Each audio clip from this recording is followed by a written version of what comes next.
मेरे सभी प्यारे मित्रों को जय हिंद। आज आपकी हिंदी की पार्ट 3 जो महत्वपूर्ण प्रश्नों की श्रृंखला है 700, उनका पार्ट 3 है। आज आप लोगों को इसमें हम लोग जो पीछे के 15 क्वेश्चंस हुए थे, आज हम लोग उसमें 16 से शुरू करेंगे, मतलब अर्थात 16 से लेके 30 तक के क्वेश्चन कंप्लीट करेंगे। तो आप लोग बाकायदा रेगुलर रहिए एकदम, और चैनल को सब्सक्राइब करिए।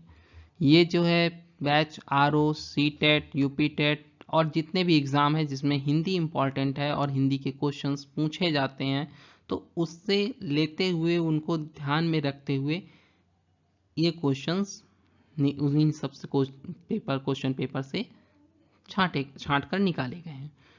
तो घर रहिए चाहे बाहर, अध्ययन करिए बराबर। तो आइए फिर क्वेश्चन शुरू करते हैं। विद्यालय। अब आपको पेन कॉपी नहीं ज़रूरत है, अब आपका मोबाइल ही आपके लिए सब कुछ है। आप मोबाइल में रह के बाकायदा अच्छी तैयारी आप कर सकते हैं, ना किसी कोचिंग की ज़रूरत है आपको ज़्यादा, ना कुछ। ठीक, फ्री ऑफ कॉस्ट आप यहाँ पर तैयारी करिए। विद्यालय का विद्यालय शब्द में अर्थात विद्या प्लस आलय बराबर विद्यालय शब्द में है। तो विद्या प्लस आलय तो क्या है? नंबर ए ऑप्शन है आपका गुण स्वर संधि, बी ऑप्शन है वृद्धि स्वर संधि, और नंबर सी ऑप्शन है यण स्वर संधि, डी ऑप्शन है दीर्घ स्वर संधि।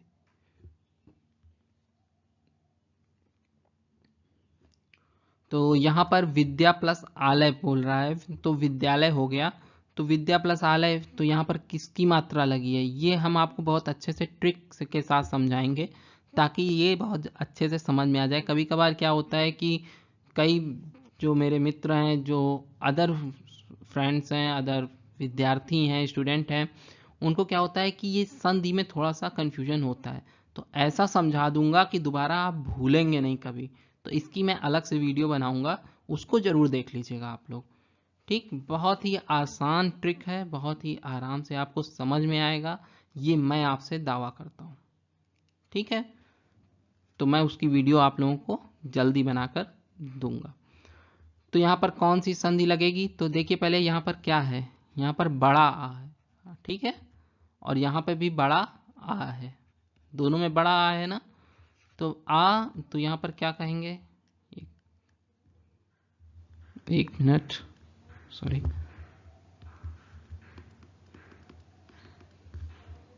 हाँ, तो यहाँ पर क्या हो गया, आ प्लस बड़ा आ इज इक्वल टू बड़ा आ। तो ये बड़ा क्या होता है, दीर्घ। ठीक, तो यहाँ पर क्या हो जाएगा, दीर्घ संधि। ठीक है, दीर्घ संधि हो जाएगा ना। अब नेक्स्ट क्वेश्चन की ओर चलते हैं। ये थोड़ा सा आप लोगों को धुंधला दिखाई दे रहा होगा, मैं बोल के बता दिए दे रहा हूँ क्या है। थोड़ा सा जिसको समझ में आ रहा है वो पढ़ ले बाकायदा, मैं लेकिन बोलूँगा कि निम्नलिखित इसमें क्या है, निर्देश दिए गए हैं कि इनसे आपके क्वेश्चन कौन से सॉल्व होंगे, 17 और 18 नंबर के क्वेश्चन सॉल्व होंगे। तो निम्नलिखित अपठित गद्यांश को पढ़कर प्रश्नों के उत्तर दीजिए। यहाँ पर एक आपको पैराग्राफ दिया गया है जिसको आप पढ़ेंगे और उसकी मदद से क्वेश्चन नंबर 17 और 18 सॉल्व करेंगे। तो क्या कह रहा है, भाषा प्रतीकों का एक व्यवस्थित ढांचा है। इन प्रतीकों से बनी भाषा द्वारा ही एक पीढ़ी से दूसरी पीढ़ी तक सांस्कृतिक विचार की धरोहर संचरित होती है। यह संस्कृति का अहम हिस्सा है। संस्कृति की तरह ही भाषा इंसान के पैदा न होने से पहले ही उपनिष्ठ रहती है। अमेरिका में पैदा होने वाला बच्चा अंग्रेजी भाषा के संपर्क में आता है, रूस में पैदा होने वाला बच्चा रूसी भाषा के संपर्क में आता है। इसी तरह भाषा अलग अलग समाजों में प्रतीकात्मक समझ के लिए एक संदर्भ प्रदान करती हैं। इस मायने में भाषा संस्कृति का हिस्सा है जो इंसान को अनुभवातीत करता है। भाषा के बिना संस्कृति को संचारित करने में परेशानी होगी। संस्कृति के बिना मानव अपनी अद्वितीय मानवता को खो देंगे। यहाँ पर फिर ये ऑप्शन है अनुभवातीत का मतलब क्या होता है? तो अनुभवातीत अभी हम लोगों ने पढ़ा कि क्या हो जाता है, तो जो इंसानों को अनुभवातीत करता है, कहा नहीं था अभी इस महीने में भाषा संस्कृत का हिस्सा है जो इंसान को अनुभवातीत करता है। तो अनुभवातीत का मतलब क्या है? तो अनुभवातीत का मतलब होता है अनुभव के परे। ठीक, तो यहाँ पर ऑप्शन सी राइट होगा।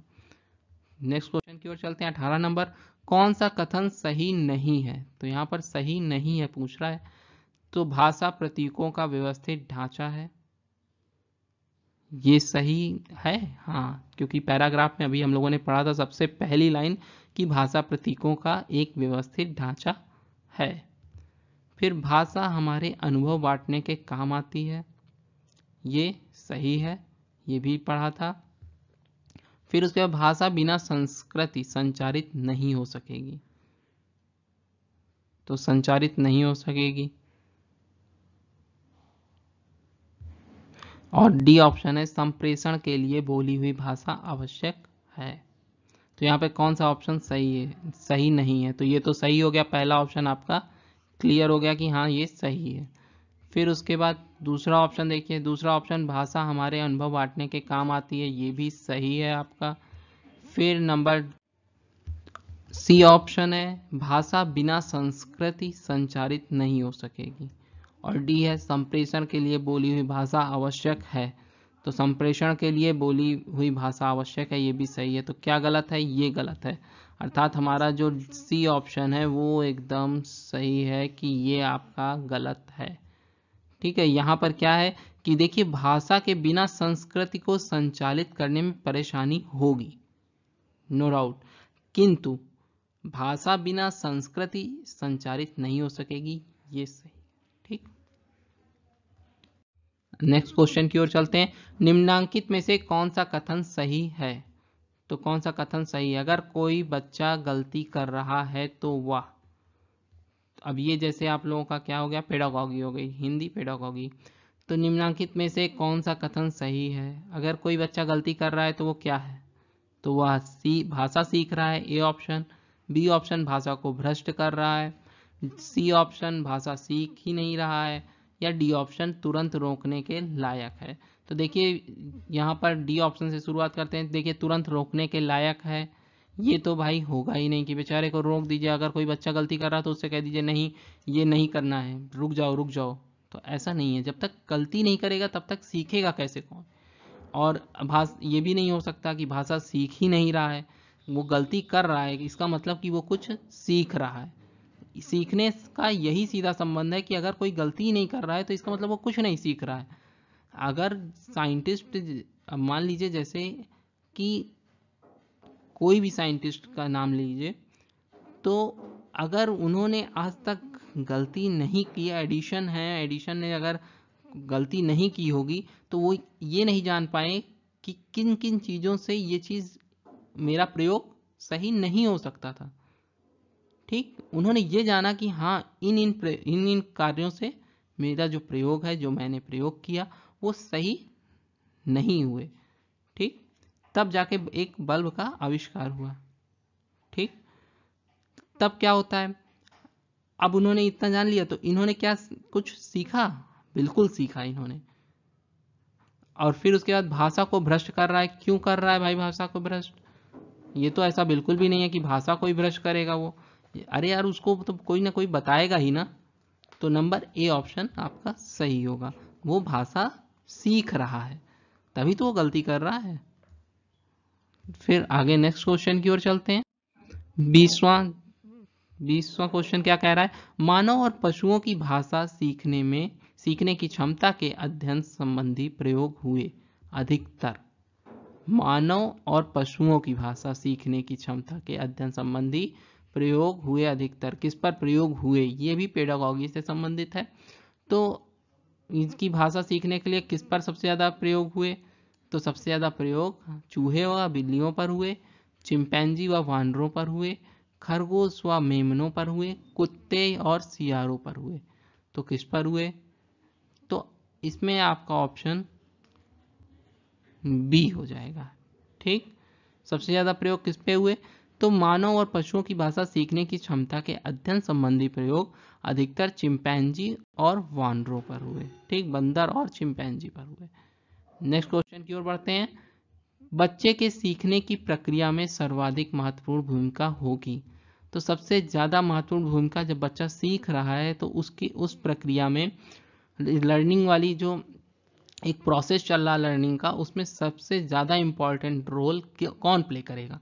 बच्चे द्वारा भाषाई प्रयोग के नियम पकड़ना, ए ऑप्शन था। बी ऑप्शन है बच्चे का उच्चारण, सी ऑप्शन है व्याकरण का ज्ञान, और डी ऑप्शन है पाठ्य पुस्तकों की सामग्री। तो यहाँ पर कौन सा ऑप्शन सही है कि जब बच्चा एक लर्निंग प्रोसेस कर रहा है तो उसमें सबसे इम्पॉर्टेंट रोल कौन प्ले करता है? तो कौन प्ले करता है? तो यहाँ पर बच्चे द्वारा भाषाई प्रयोग के नियम पकड़ना है। ए ऑप्शन सही होगा। सर्वाधिक महत्वपूर्ण भूमिका बच्चे द्वारा भाषाई प्रयोग के नियम पकड़ने की होगी। नेक्स्ट क्वेश्चन की ओर चलते हैं। बच्चे में सीखने की क्षमता एवं समझ विकसित हो, इसके लिए आवश्यक है। क्या आवश्यक है? अर्थात ये क्वेश्चन क्या कह रहा है कि बच्चों में भाषा सीखने की क्षमता एवं समझ विकसित हो, उसमें क्षमता और समझ विकसित करने के लिए जो एक भाषा है, एक लैंग्वेज को सीखने के लिए उसकी क्षमता एवं समझ विकसित हो, इसके लिए क्या आवश्यक होगा कि उसका जो क्षमता और समझ पर अच्छे से डेवलपमेंट हो सके? तो ए ऑप्शन कह रहा है जिस भाषाई शैली में वक्ता व बच्चा सहज हो उसका प्रयोग करना चाहिए। जिस भाषा शैली में वक्ता सहज हो उसी का प्रयोग करना चाहिए। जिस भाषाई शैली में वक्ता असहज हो व भाषा असहज हो उसका प्रयोग करना चाहिए। और जिस भाषाई शैली में वक्ता सहज हो और बच्चा असहज हो उसका प्रयोग करना चाहिए। तो बताइए जल्दी कौन सा ऑप्शन सही होगा? देखिए, जिस भाषा शैली में वक्ता सहज हो, देखिए यहाँ पर कौन सहज हो रहा? वक्ता, और बच्चा असहज है। तो ये तो बिल्कुल गलत है कि भाई वक्ता सहज है, वक्ता पता नहीं चाहे बिहारी बोल दे, चाहे मराठी बोल रहा हो, तेलुगु बोल रहा हो, और बच्चा बेचारा या इंग्लिश ही जान रहा है या फिर संस्कृत ही समझ रहा है या सिर्फ हिंदी ही समझ रहा है, तो वो मराठी कहाँ से जान पाएगा? वो कहाँ से आंध्रा जान पाएगा? असमिया कहाँ से जानेगा? या असम का बच्चा है वो कहाँ से हिंदी जान पा रहा है? टूटी फूटी हिंदी एक दो अक्षर भले जान रहा हो लेकिन बाकी अक्षर नहीं जान पाएगा ना। तो और वक्ता सब जान रहा है, वक्ता है असम का, बच्चा है आपका तमिल का, तो असम को तमिल नहीं समझ में आएगी। तो यहाँ पर डी ऑप्शन तो आपका गलत हो गया। सी ऑप्शन पे जाते हैं। जिस भाषाई शैली में वक्ता असहज हो वह भाषा असहज हो। अब वक्ता भी असहज है और भाषा भी आपकी असहज है, उसी का प्रयोग करना चाहिए। ये भी गलत है। जब वक्ता असहज है, वक्ता बोल ही नहीं पाएगा और भाषा भी असहज है, तो फिर इसका प्रयोग क्या होगा? ठीक, बी ऑप्शन पे आते हैं। जिस भाषाई शैली में वक्ता सहज हो, वक्ता सहज है उसी का प्रयोग करना चाहिए। अब यहाँ पर क्यों ये गलत है? क्योंकि यहाँ पर वक्ता ही सिर्फ सहज है। ठीक, सिर्फ वक्ता की बात हो रही है, यहाँ पे वक्ता ही सहज है, वक्ता ही बोल सकता है उस भाषा शैली को। बच्चा समझ ही नहीं पा रहा है वो क्या बोल रहा है क्या नहीं बोल रहा है, तो इससे कोई मतलब ही नहीं है। तो बचा क्या? ए ऑप्शन सही होगा। ठीक है, जिस भाषाई शैली में वक्ता व बच्चा सहज हो, अर्थात वक्ता भी अर्थात टीचर भी आपका समर्थ है उस भाषा को बोलने के लिए और बच्चा भी सामर्थ्य रखता है उस भाषा को समझने के लिए, तो उसका प्रयोग करना चाहिए। अब नेक्स्ट क्वेश्चन की ओर चलते हैं। क्वेश्चन नंबर 23, पढ़ने में बाधा नहीं है। तो पढ़ने में क्या बाधा नहीं है? नंबर ए ऑप्शन सारे नियम पहले ही बता डालना। बी ऑप्शन है उच्चारण पर ही जोर देते रहना। सी ऑप्शन है सटीकता पर ही जोर देना। डी ऑप्शन है लिखी हुई चीज़ों का अर्थ निकालना। तो पढ़ने में बाधा क्या नहीं है? तो अब यहाँ पर देखिए, यहाँ पर सारे नियम को पहले ही बता डालेंगे तो बच्चा अपने आप, कुछ नियम कठिन हो सकते हैं, कुछ नियम कम कठिन होंगे, मतलब सरल हो सकते हैं। ठीक, तो अगर कठिन नियम और सरल नियम सब बताए डाल रहे हैं एक साथ तो बच्चा एकदम कन्फ्यूजिया आ जाएगा, बेचारे का जो शॉर्ट सर्किट है ना वो फ्यूज हो जाएगा। तो यहाँ पर जब फ्यूज हो जाएगा तो वो पढ़ नहीं पाएगा, सब उसके ऊपर से बाउंस बॉल ही निकलेंगी। ठीक, तो ये तो गलत ही हो जाएगा। उच्चारण पर ही जोर देते रहना, तो यहाँ पर उच्चारण पर ही सिर्फ जोर दे रहा है आदमी कि अब जैसे तद्धित प्रत्यय है, अब तद्धित बेचारा नहीं बोल पा रहा है फिर भी उसको बुलवाए पड़े, नहीं बोलो पहले तभी आगे बढ़ेंगे। अब तो क्या ये सही है, तो पढ़ने में बाधा नहीं है। तो बाधा क्या नहीं है यहाँ पर? आगे चलते हैं। सटीकता पर ही जोर देना, सिर्फ सटीक पढ़ना है तुमको, एकदम सटीक अक्षर, एक एक अक्षर सही से बोलना है। अगर जो है यहाँ पर ऊर्ध्वाधर लिखा है मान लीजिए, ठीक है, ऊर्ध्वाधर लिखा है, अब बेचारे से कह रहे हैं यही पढ़ो, एकदम सटीक पढ़ो, एकदम ऊर्ध्वाधर ही है, सही से पढ़ना एकदम, तो उसी पर जोर दिए जा रहे हो, तो आगे क्या आपका पाठ्यक्रम भी नहीं कंप्लीट हो पाएगा और बच्चा भी थोड़ा सा परेशान हो जाएगा। ठीक, तो ये बच्चे को यहाँ पर परेशान नहीं करना है। पेडागॉगी का मतलब है कि सीधे सीधे समझिए कि पेडागॉगी पढ़ाई क्यों जा रही है।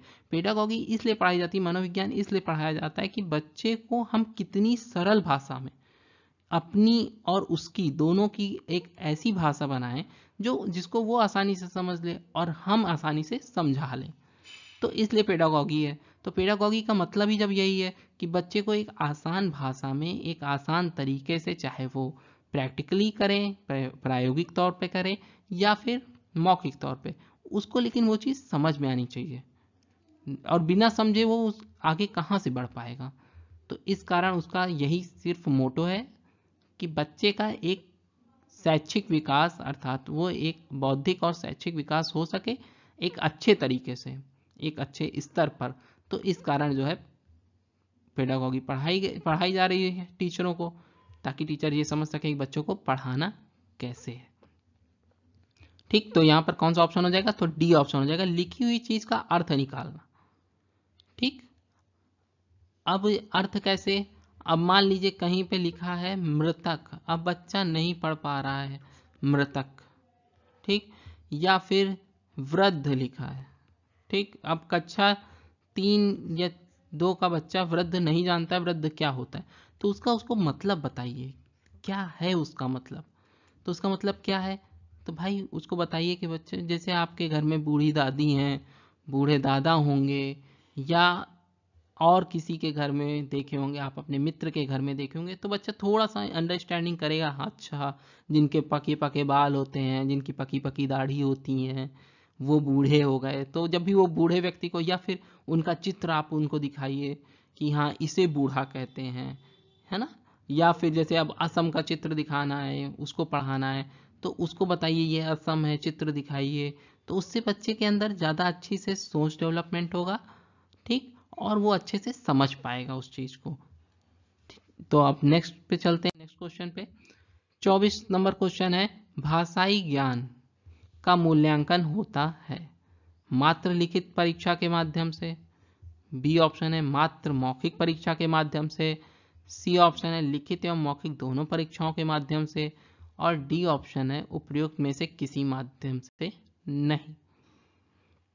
तो ये तो काफी सरल क्वेश्चन है, यहाँ पर सी ऑप्शन आपका सही होगा, लिखित एवं मौखिक दोनों।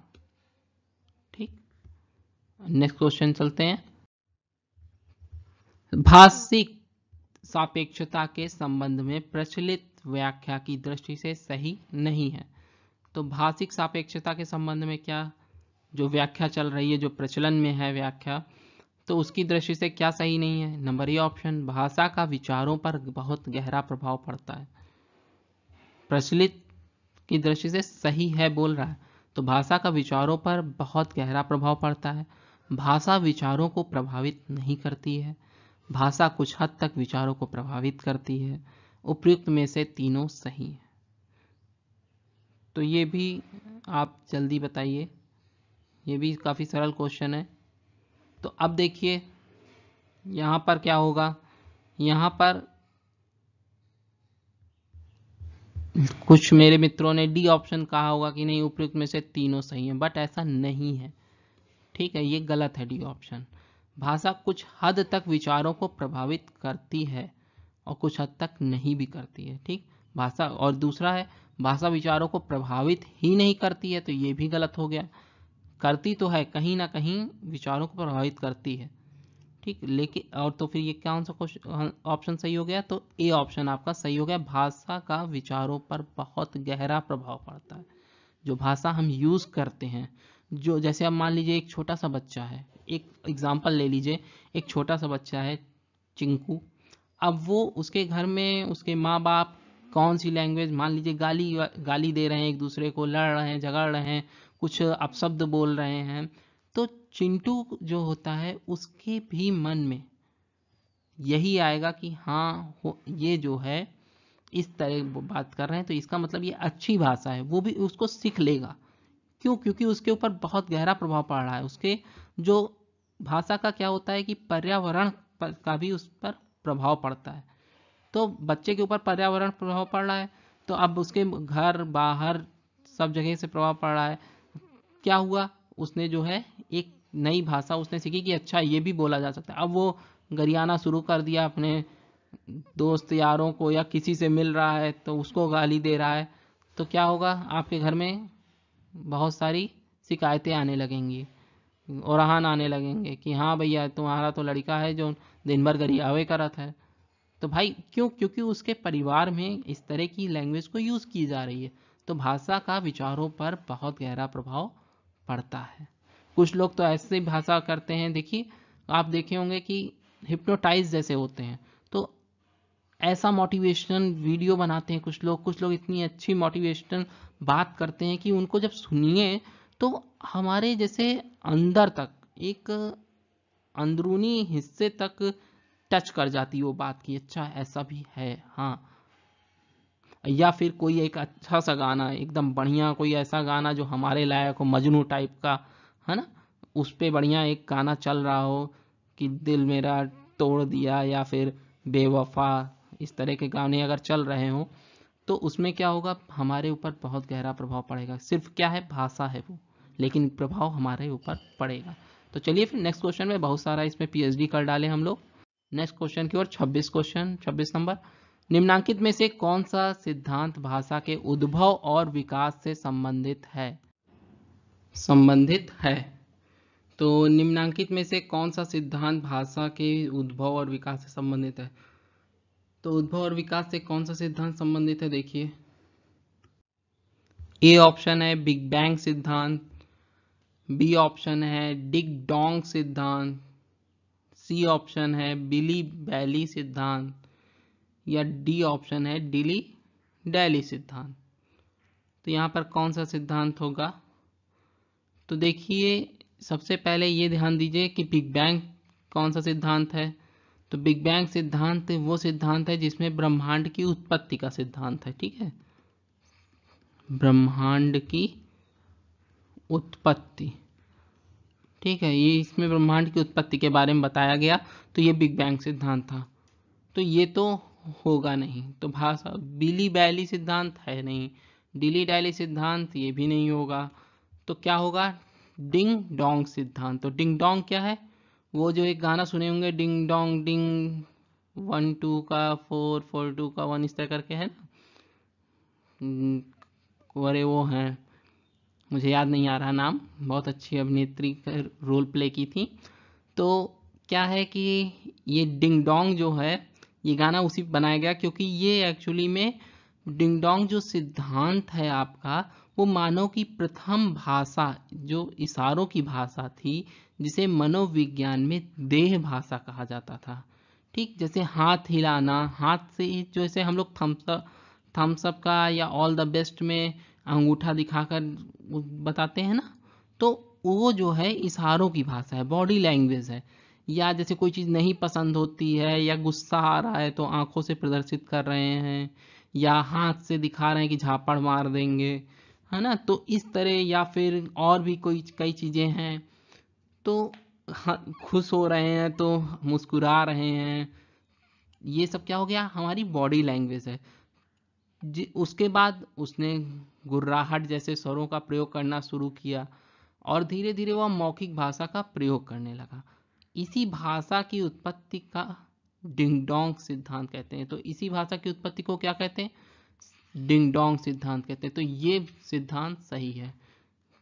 तो उद्भव और विकास से संबंधित कौन सा सिद्धांत है, भाषा के उद्भव और विकास से, तो भाषा के उद्भव और विकास के सिद्धांत से डिंग डोंग सिद्धांत संबंधित है। नेक्स्ट क्वेश्चन पे आते हैं। लिखित भाषा में अक्षर ध्वनियों के दृश्य प्रतीक होते हैं। जो लिखित भाषा होती है उसमें अक्षर ध्वनियों के दृश्य प्रतीत होते हैं। सामान्यतः आकृतियों व ध्वनियों का संबंध सुस्थिर तथा सार्वभौम होता है। नंबर 1, ये कथन पूर्णतः सत्य है, असत्य है। बी, आंशिक रूप से सत्य है। सी, आंशिक रूप से असत्य है। और डी ऑप्शन है पूर्णतया सत्य है। तो क्या होगा इसमें आंसर, बताइए जल्दी। तो यहाँ पर कौन सा ऑप्शन सही है? तो यहाँ पर जो है नंबर डी, जो डी ऑप्शन है वो पूर्णतया सत्य है।